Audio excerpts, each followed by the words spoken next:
화목할 집, 행복할 집, 부자가 될 집이 정해져 있냐고요? 네, 정해져 있습니다. 이는 길이라는 의미로 이해를 시켜드리면 될 듯한데요.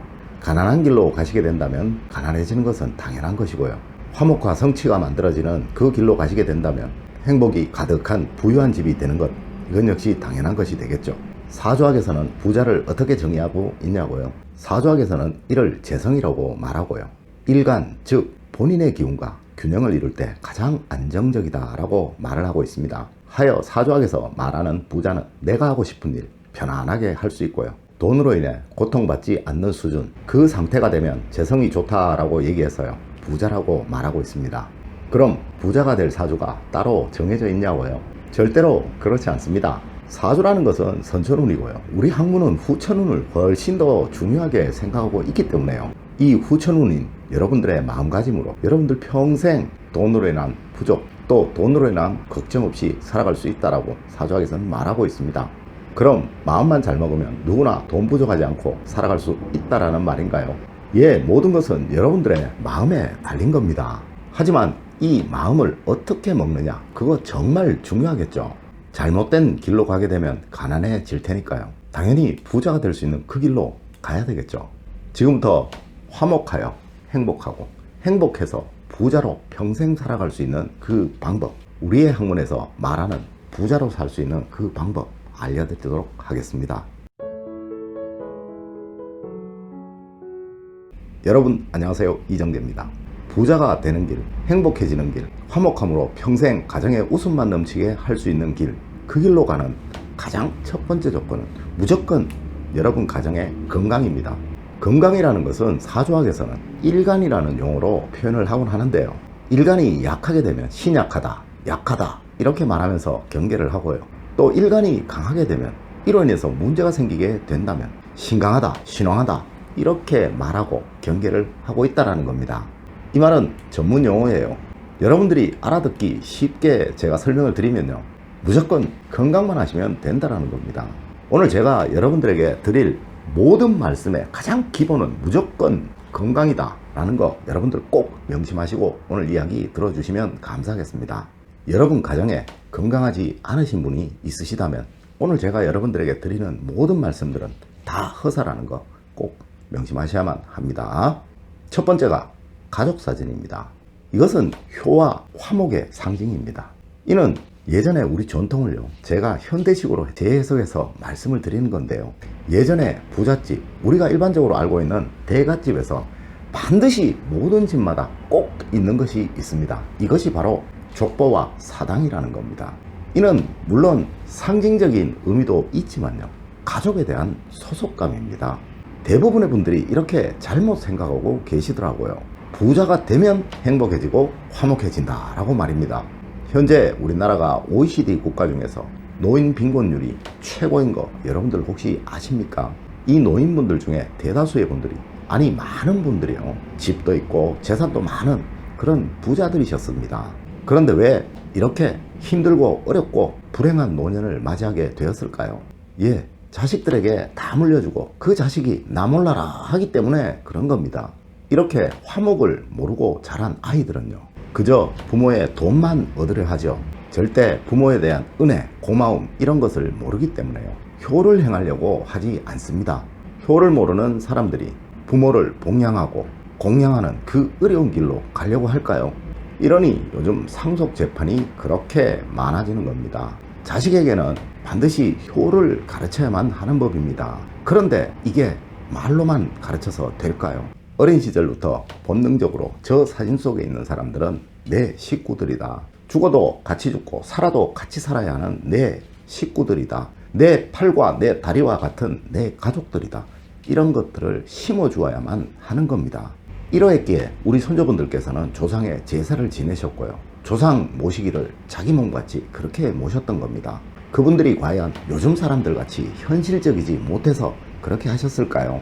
이는 후손과 자식에 대한 교육의 개념이 훨씬 더 컸기 때문에 그랬다는 거 여러분들 이해하시겠죠? 그럼 요즘 자식들에게 이 화목의 이미지를 무의식적으로 심어줄 수 있는 가장 큰 것이 무엇일까요?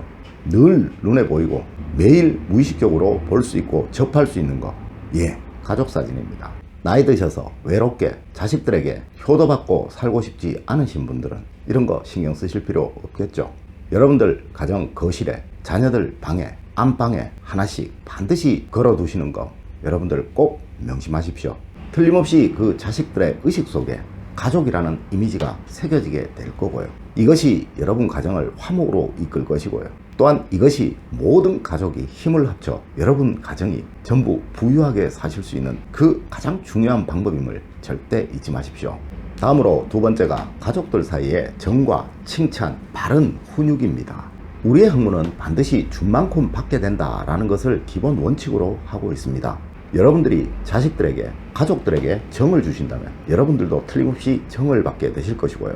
여러분이 갈등을 주신다면 틀림없이 여러분도 갈등을 받으실 겁니다. 칭찬을 주시고 기른 자식들, 그 자식들은 틀림없이 여러분들에게 복양이라는 고마움으로 답할 것이고, 바른 훈육으로 기른 자식들은 바르게 반드시 자라나게 되어서요, 바른 사람으로 여러분들에게 답할 것입니다.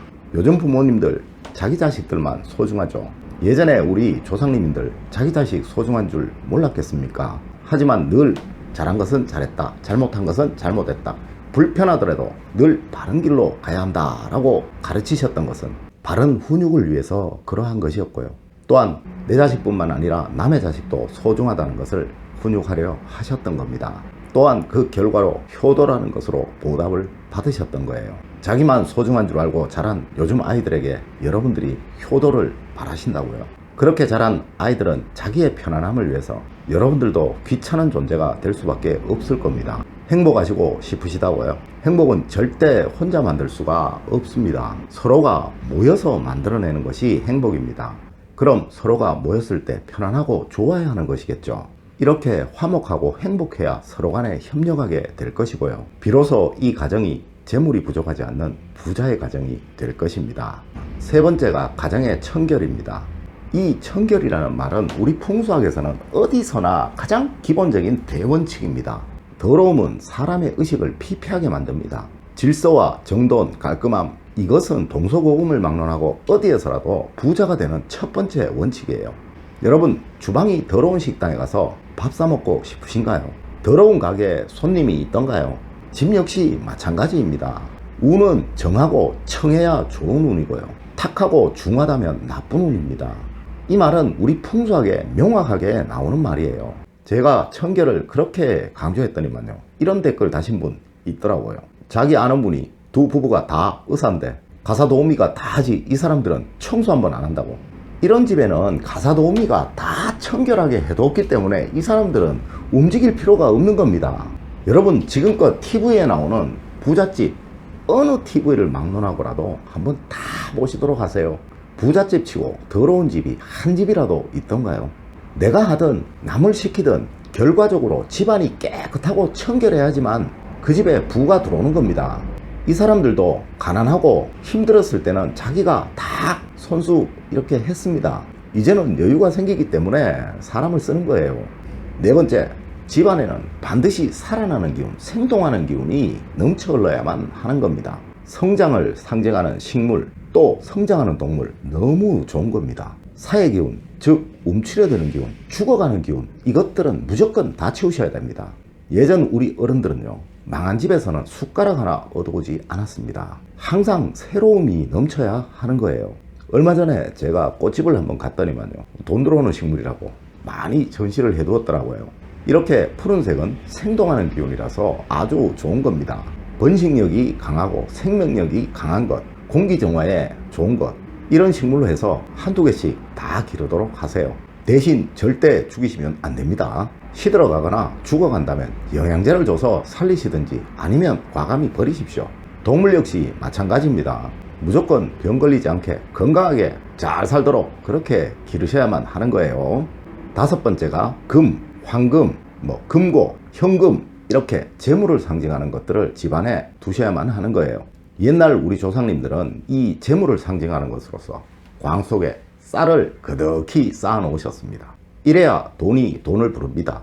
물론 너무 많은 현금이나 금 이런 것들은 위험하시겠지만요, 일정한 정도는 반드시 집안에 두어야만 하는 겁니다. 유유상종이라는 말이 사람에게만 해당하는 것이 아니에요. 운이 좋은 집은 항상 좋은 일들만 생겨나게 되고요. 운이 나쁜 집은 항상 나쁜 일들만 겹쳐서 생겨나게 되는 법입니다. 이는 돈이 있는 곳에 항상 다른 돈들도 모여들어오게 된다라는 그런 말로도 해석할 수 있는 거예요. 내 가정에 재물이 쌓이기를 원하신다면, 여러분들 모두 가정에 재물이 쌓이시기를 원하신다면 그 재물의 마중물이 될 그 기본적인 재물, 현금, 금 이런 것들을 집안에 조금이라도 두셔야만 하는 겁니다. 대신 도둑 조심하세요. 자, 오늘은 여러분들 가정에 화목이 쌓이고 이 화목이 행복으로 변하고 이 행복이 부를 만들어주는 그 방법에 관해서 여러분들에게 알려드렸습니다. 외롭고 손가락질 받고 비난받는 돈 많은 사람들은 절대 부자가 아닙니다. 진정 부자는 마음이 행복하고 물질적으로도 부족하지 않은 사람입니다. 여러분들 가정 모두 이러한 부자가 되시기를 기원드리면서 오늘의 이야기 마치도록 하겠습니다. 늘 올바른 학문과 올바른 지식을 여러분들에게 전하도록 노력하겠습니다. 여러분 긴 시간 감사드립니다. 감사합니다.